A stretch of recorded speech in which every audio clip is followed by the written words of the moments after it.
Chapter 10, Christianity. To define Christianity, one could hardly do better than use the words of Frederick W. Farrar, Canon of Westminster and chaplain to Queen Victoria, who in 1874 wrote A Life of Christ. In his preface are the following lines. Right. We study the sacred books of all the great religions of the world. We see the effect exercised by those religions on the mind of their votaries, and in spite of all the truths which even the worst of them enshrined, we watch the failure of them all to produce the inestimable blessings which we have ourselves enjoyed from infancy, which we treasure as dearly as our life, and which we regard as solely due to the spread and establishment of the Christian faith.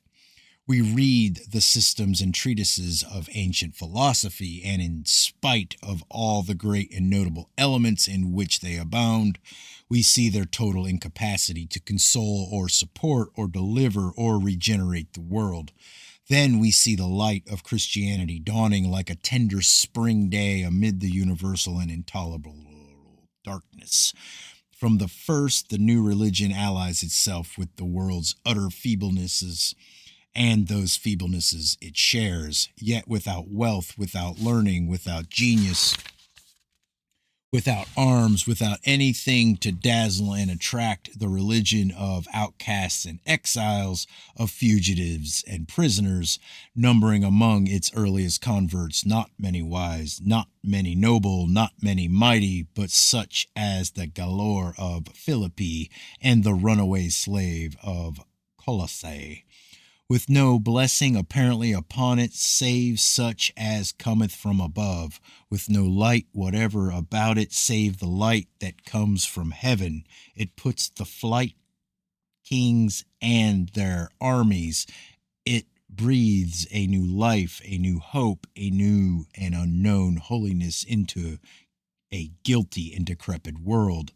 This we see, and we see the work grow and increase and become more and more irresistible, and spread with the gentleness of a sea that caresses the shore it covers.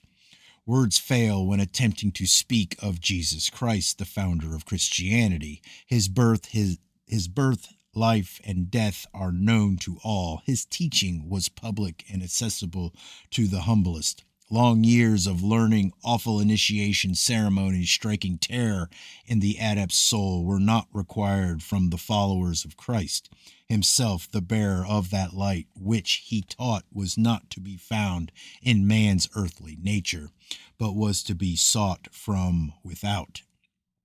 He invoked God with humble prayer and faith and performed all miracles. Therein is Christ's teaching diametrically opposed to that of the high adepts, whose secret doctrine was that man had divinity in himself and could bring it out by exercise of will, by concentration of thought, and scientific psychic development. Fear, the predominant feature attendant upon the gaining of knowledge in all other religious systems, was foreign to the adherents of Christ, who were repeatedly told, "Fear not, be not afraid." No bonds, no fetters were imposed by him in the shape of ritualism. Love of God and love of neighbor were the only precepts. Faith and charity the only means through which the divine spirit gave man transcendental power over moral evil and physical ills. No purer and simpler doctrine, no greater knowledge of the communion possible between God and man had ever been given. Yet within a very short time after the death of Christ, Christian ritualism began to appear. A theological system of dogmas and beliefs was devised, modes of worship elaborated, and a hierarchy arose with all its attendant evils. However, the Christian faith, under the lash of persecution, had shown the world the power of faith and charity, and against this power the forces of evil have ever been unfurled.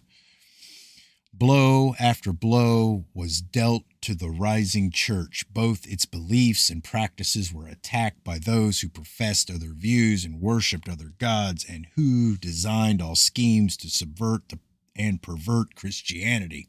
Henceforth, as it has ever been with all religions, the history of Christianity and of Gnosticism will develop side by side, the perversion and destruction of the former being the aims of the latter.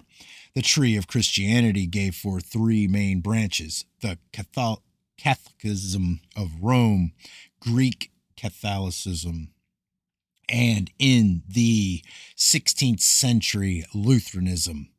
The two former bodies remained homogeneous, but Lutheranism gave birth to innumerable sects, all dissenting from the parent branch. Interesting.